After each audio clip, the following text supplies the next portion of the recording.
ಅರ್ಥ ಇರ್ತಿತ್ತು. Cricket stadium ಅಂತೆ, ಅದು ಯಾರು ಬಡವ್ರ ಮಕ್ಕಳಿಗೆ ಏನಾಗುತ್ತೆ, ರೈತರ ಮಕ್ಕಳಿಗೆ ಏನಾಗುತ್ತೆ ಅದರಿಂದ ಸ್ಟೇಡಿಯಂನಿಂದ? ಯಾರೋ ಶ್ರೀಮಂತರು ಕ್ರಿಕೆಟ್ ಆಡುವಂಥವ್ರು, ಕ್ರಿಕೆಟ್ ಬೆಟ್ ಆಡುವಂಥವ್ರಿಗೆ ಏನು ಅನುಕೂಲ ಆಗ್ಬೋದು, ನಮಗೆ ಅದರಿಂದ ಈ ಕ್ಷೇತ್ರದಲ್ಲಿ ಯಾವುದೇ ಅನುಕೂಲ ಆಗಲ್ಲ. ಗೊತ್ತಿಲ್ಲ. ಇದರಲ್ಲೇನೋ ನಮಗೆ ವಿವಿಧ ಕಾಮಗಾರಿಗಳ ಉದ್ಘಾಟನೆ ಅಂತ ಹೇಳಿದ್ದಾರೆ. ಇದು ಹಿಂದಿನ ಸರ್ಕಾರ ಕೊಟ್ಟಿದ್ದಂಥ ಯೋಜನೆ ಕೂಡ, ಇದು ಕೂಡ ಉದ್ಘಾಟನೆ ಕಾಮಗಾರಿಗಳಿರುವಂಥದ್ದು. ಅಗ್ನಿಶಾಮಕ ಇಲಾಖೆಯಲ್ಲಿ ಶಂಕುಸ್ಥಾಪನೆ ಬರೀ 3 ಕೋಟಿ ರೂಪಾಯಿ. ಇವತ್ತು ಏನಾದ್ರು ಸಿದ್ದರಾಮಯ್ಯವ್ರು ಬಂದು ಏನಾದ್ರು ಬುದ್ಧಿ ಪೂಜೆ ಮಾಡ್ತಾರೆ ಅಂತ ಹೇಳಿ ಇದೊಂದು 3 ಕೋಟಿ ರೂಪಾಯಿ ಇದೆ. ಇನ್ನೊಂದು ಕೊಳಗೇರಿ ಅಭಿವೃದ್ಧಿ ಮಂಡಳಿ, ಇದು ಕೂಡ ಪ್ರಧಾನಮಂತ್ರಿ PMYHFA ಯೋಜನೆಯಡಿ 192 G+2 ಮನೆಗಳ ನಿರ್ಮಾಣ ಕಾಮಗಾರಿಗೆ 12 ಕೋಟಿಯನ್ನು ಕೊಟ್ಟಿದ್ದಾರೆ. ಇದು ಕೂಡ ಮಾರ್ನಳ್ಳಿ ನಮ್ಮ ತುಮಕೂರು ನಗರದಲ್ಲಿ, ಇದು ಕೂಡ ಕೇಂದ್ರ ಸರ್ಕಾರದ ಅನುದಾನ. ಇನ್ನೊಂದು KRIDಯಲ್ಲಿಂದ ಸುಮಾರು 11 ಕೋಟಿ ಅನುದಾನವನ್ನು ಶಂಕುಸ್ಥಾಪನೆ ಮತ್ತು ಕಾಮಗಾರಿಗಳ ಉದ್ಘಾಟನೆ ಅಂತ ಹಾಕಿದ್ದಾರೆ.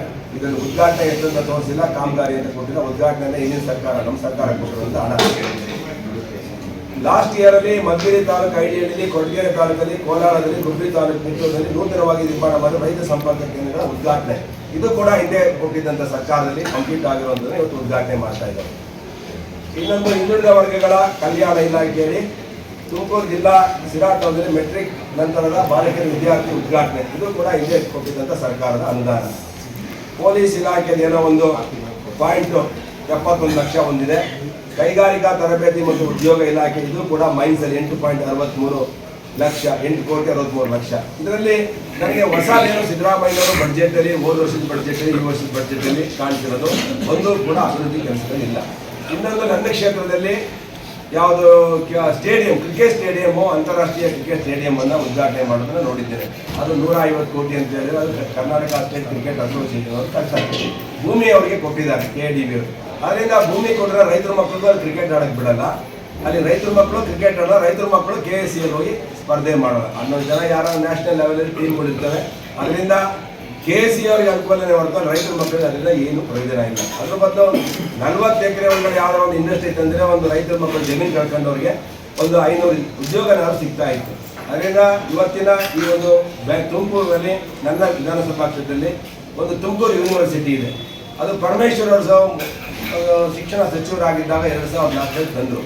ತಂದ ಮೇಲೆ ಅದಕ್ಕೆ ಜಾಗನೂ ಇರಲಿಲ್ಲ, ಅಪ್ಪನೂ ಇರಲಿಲ್ಲ, ಅಮ್ಮನೂ ಇರಲಿಲ್ಲ, ಯೋಜನೆ ತಂದುಬಿಟ್ರು ಅದನ್ನು. ಇವತ್ತು ನಾವು ಅದಕ್ಕೆ ಸುಮಾರು 350 ಎಕರೆ ನಮ್ಮ ನಾಗವಲಿ ಹತ್ರ ತಿಮ್ಸಂದ್ರ ಸರ್ವೆ ನಂಬರಲ್ಲಿ ಕೊಡಿಸಿದ್ದೇವೆ.